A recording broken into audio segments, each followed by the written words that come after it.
Alors, bonjour la famille. J'espère que votre journée du mardi débute très bien.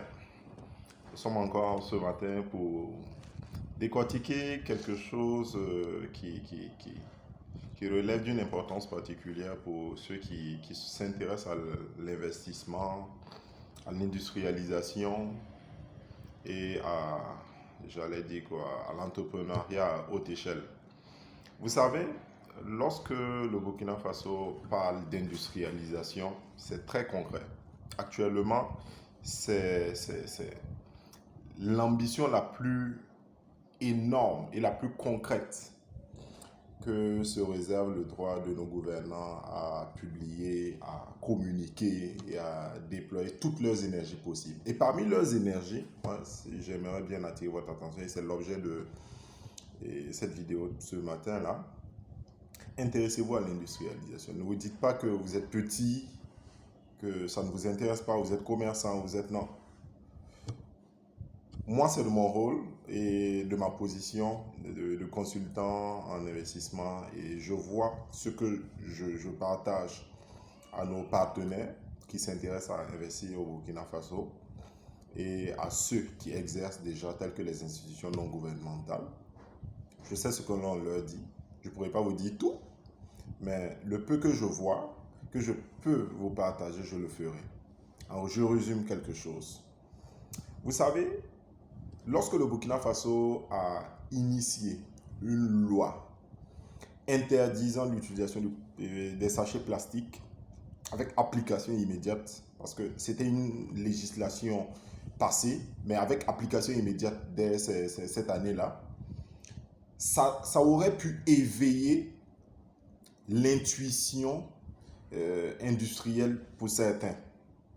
Mais malheureusement, voici ce que l'on a constaté. Et vous-même, vous l'aurez constaté aussi. Regardez, nous avons ces types de sachets d'emballage-là qui ont envahi le Burkina Faso tout d'un coup. Je vous explique ce qui s'est passé.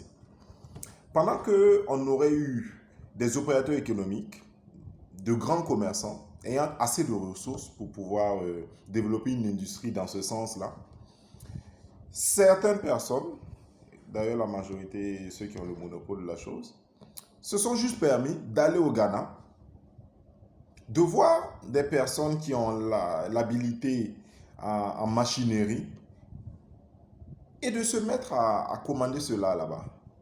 Je ne sais pas si vous comprenez l'aberration. Pendant qu'on aurait pu déporter de la machinerie pour anticiper et saisir l'opportunité d'une industrialisation sur l'emballage de ce type-là, on n'avait pas besoin de diversifier. Déployer de la machinerie industrielle, parce que c'est un besoin de notre pays, on a juste eu le réflexe d'aller juste commander chez des personnes qui ont anticipé plus vite que nous. Le Ghana a anticipé plus vite que nous. Est-ce que vous voyez un peu? Et nous sommes logés dans notre position de consommation. Il faut que nous dépassions cet état d'esprit de consommation et à tout point de vue. Souvent, nos gouvernants ouvrent des fenêtres, des brèches pour nous. Et on ne sait pas les saisir à temps. Soit parce qu'on n'est pas bien entouré. Entourez-vous de consultants, entourez-vous de conseillers, entourez-vous de personnes qui puissent faire de la veille pour vous. Et le cabinet Ogoten, c'est ce que l'on fait.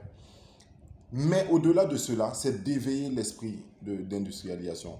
Croyez-moi, il y a pas mal d'opportunités sous-jacentes qui se cachent derrière les ambitions de notre pays.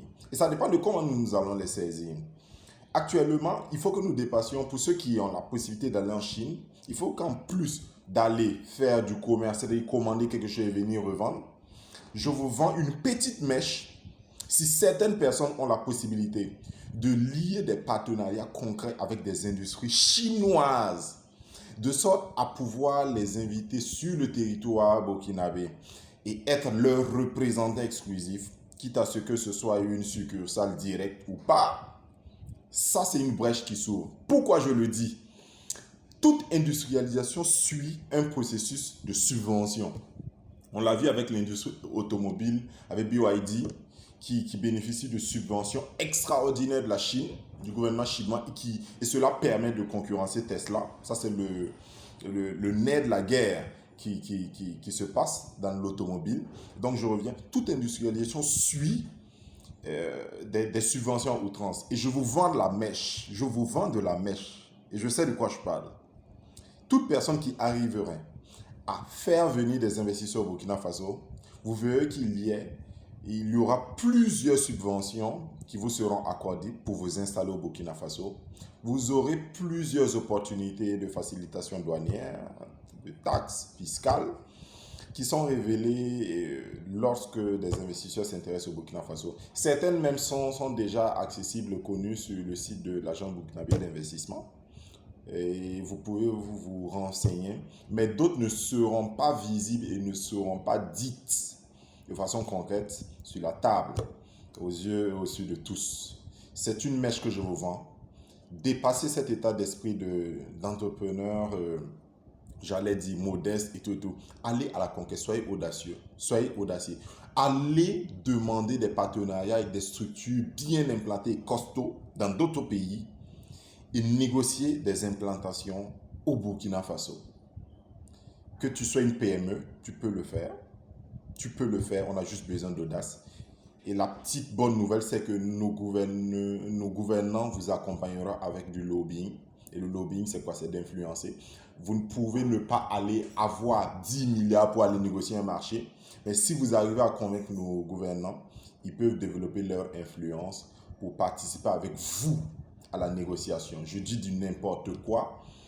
À titre d'exemple, si aujourd'hui une firme, j'allais dire indienne, de la pharmacie, un laboratoire, arrive à être conquis par un Burkinabé et doivent déployer sa logistique pour s'implanter ici, c'est à titre d'exemple, vous verrez que à défaut d'avoir 10 milliards pour aller convaincre l'investisseur, le Burkina Faso peut vous accompagner avec des partenaires, avec des conseillers. Donc c'est le gouvernement burkinabé qui est devant vous, avec vous. Et ça, c'est une caution morale. C'est ce qu'on appelle en affaires la caution morale. La caution morale est au-delà de la caution financière. D'ailleurs, aucun État est faillible, on le dit. Bien vrai que dans les années 2008, je crois 2010, la Grèce nous a montré autre chose. Mais aucun État n'est faillible d'un point de vue économique, fiscal, j'allais dire. Toute dette peut être remboursée par un État, peu importe la méthode. Donc c'est l'occasion pour moi de vous rappeler cela, parce qu'une autre stratégie qui est en cours, c'est la formation des cadres qui est en cours. Et ça, c'est une autre technique. Vous avez vu la plateforme qui a été mise en place. Je vous vends juste la mèche. C'est la même méthode que l'ère du Meiji au Japon, dans les années 1800 jusqu'à 1913, qui a permis au Japon d'envoyer des personnes à l'extérieur, les faire former avec un contrat de retour, et dans des domaines très techniques, hein, très techniques. Et ces personnes-là sont revenues impulser la dynamique d'industrialisation du pays. Et ça, c'est en cours. Donc, si vous avez l'occasion aussi, renseignez vos informations sur ces plateformes-là pour participer, si vous le voulez, voilà, si vous le voulez, à l'industrialisation du Burkina Faso. Et croyez-moi, ça y est en marche avec beaucoup d'opportunités. Saisissez-les, soyez audacieux, allez voir vos gouvernants, ils vont vous accompagner avec de l'industrie, avec du lobbying, j'allais dire. Et bonne chance à tous. N'allez pas juste en Chine pour acheter de la marchandise, mais arrivez à convaincre des partenaires. Et vous me reviendrez. C'était juste le petit conseil, la petite consultance du mardi. Je suis encore disponible. C'était Martial Bado, consultant en intelligence économique, stratégie d'entreprise et économie appliquée. À très bientôt.